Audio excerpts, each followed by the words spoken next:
ये आप जो तस्वीरें देख रहे हैं, दरअसल ये भालू की गुफाएं हैं। और अब आप सोचिए, बबीता पांडे कहां गायब हो गई, इसको लेकर तमाम सवाल खड़े हो रहे हैं। अब इन भालुओं की जो गुफाएं हैं उनको भी खंगाला जा रहा है, क्योंकि हो सकता है वो किसी हादसे का शिकार हुई, हो सकता है कि भालू ने उसको जकड़ लिया। इस तरह की तमाम आशंकाएं जन्म दे रही हैं और इसी के तहत अब उत्तराखंड प्रशासन लग गया है। आपको बता दूं, एसडीआरएफ, एनडीआरएफ, तमाम जो यूनिट्स हैं वो लगातार बबीता पांडे को खोज रही हैं। 27 दिन हो गए, एक लड़की गायब हो गई है और उसका अता पता नहीं लग पाया। मां बाप परेशान हैं और उसके दोस्तों से भी पुलिस ने पूछताछ की। लेकिन अब आप ये गुफाएं देखिए। पहले सबसे पहले आपको बता दूं, ये जो गुफाएं हैं भालुओं की संभावित गुफाएं इसको कहा जा रहा है। मतलब हो सकता है भालू रहते हैं, और दुर्गम स्थानों की भी अब तलाशी ली जा रही है। इसके अलावा ये आप झील देख रहे हैं, इस झील को भी अब खाली किया जा रहा है। और इसको इसलिए खाली किया जा रहा है ताकि कोई ऐसा सुराग तो नहीं है झील के अंदर जो मिल जाए और जिससे पता चल जाए कि बबीता आखिर है कहां। लगातार टीमें लगी हुई हैं खोजने के लिए बबीता पांडे को, लेकिन उसके बारे में कोई जानकारी नहीं मिली है। खोज टीम को आशंका है कि झील में युवती से जुड़ा कोई अहम सुराग मिल सकता है, मोबाइल फोन मिल सकता है या कोई अन्य चीज।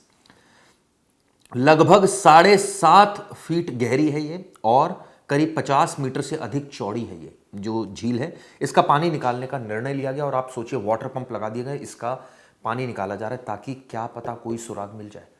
आपको बता दूं, ये जो पूरी कवायद है, ये एसडीआरएफ, आपदा प्रबंधन जो एजेंसीज हैं वो लगी हुई हैं। अब आसपास के क्षेत्रों में कहां कहां, पहले आपको बता दूं, सर्च ऑपरेशन चल रहा है आसपास के क्षेत्रों में, जंगल में, खाइयों में, और जो कठिन भूभाग है यानी कि संभावित गुफाएं हैं और जो अलग अलग कठिन भूभाग है वहां भी तलाशी ली जा रही है। कोई ऐसा सुराग मिले जिससे कुछ तो पता चले आखिर लड़की गई कहां। कहीं ऐसा तो नहीं कि वो खुद ही भाग गई हो, इस तरह की आशंका भी जन्म दे रही है। लेकिन कहां भागेगी, किसी ने देखा क्यों नहीं, आखिर इतने दिनों तक अगर भागी है तो वापस क्यों नहीं आई। बहुत सारे सवाल हैं जो अभी तक लगातार बने हुए हैं।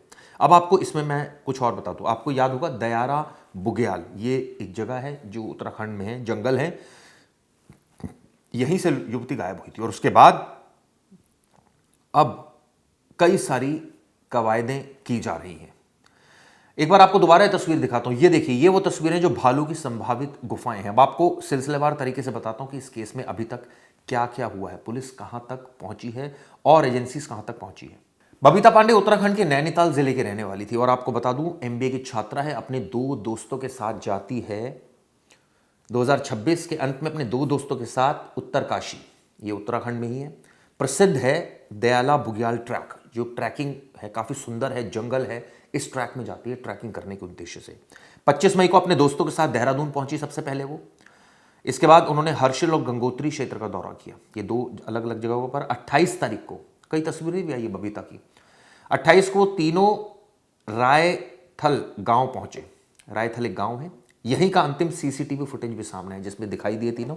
इसके बाद 29 मई की रात थी जब सब कुछ बदल गया और अचानक बबीता गायब हो गई। दरअसल दयाला बुग्याल ट्रैक के गोई बेस कैंप क्षेत्र से बबीता के लापता होने की सूचना मिली। अब अचानक कैसे लापता होगी, जब बेस कैंप में सारे एक साथ बैठे हुए हैं, अचानक लापता कैसे होगी। पुलिस ने इनसे पूछताछ भी की जो इनके साथ में थे। यह पता चला जांच के दौरान कि ट्रैकिंग परमिट में कथित अनियमितताओं का मामला भी एक सामने आया। रिपोर्ट्स के अनुसार एक फर्जी या एक्सपायर्ड परमिट के इस्तेमाल की जांच की गई, या तो एक्सपायर्ड था, फर्जी, इसकी भी जांच की गई। चलिए, ये तो एक अलग चीज हो गई, लेकिन सवाल ये उठता है कि NIM, Nehru institute of mountaineering, आप सोचिए, SDRF, NDRF, तमाम जो एजेंसीज हैं, भारत की जो सर्वश्रेष्ठ एजेंसीज हैं, उनकी मदद ली जा रही है और लगातार उसको खोजने की कोशिश की जा रही है, लेकिन उसका कुछ भी अता पता नहीं है। गोई बेस कैंप जहां पर है, उसके आसपास जो झीलें हैं, उसके आसपास जो घाटियां हैं, जंगल में व्यापक अभियान चलाया गया और कोई सुराग नहीं मिला। 27 दिन हो चुके हैं, अभी भी इंसाफ उसका परिवार चाह रहा है। अब कई सारी चर्चाएं जो है वो गर्म हो गई। क्या पहाड़ी इलाके में दुर्घटना हो गई उसके साथ, किसी आपराधिक घटना की संभावना है, या फिर कोई जंगली जानवर जैसी स्थिति पैदा हुई कि उसने उसको चपेट में ले लिया। परिवार की इस मामले में बयान भी सामने है। उनका कहना है कि इस मामले की CBI की जांच होनी चाहिए। आप ये बताइए कि इतने दिनों से अगर एजेंसीज खोज नहीं पा रही हैं और आप झील, दुर्गम क्षेत्रों में डीप डाइविंग डाइव सर्च अभियान चल रहा है और लगातार कोशिशें की जा रही हैं कि कहीं तो कुछ तो सुराग मिले, लेकिन नहीं मिल पा रहा है। लेकिन जो ताज़ा अपडेट है वो ये बताने के लिए काफ़ी है कि अब हालात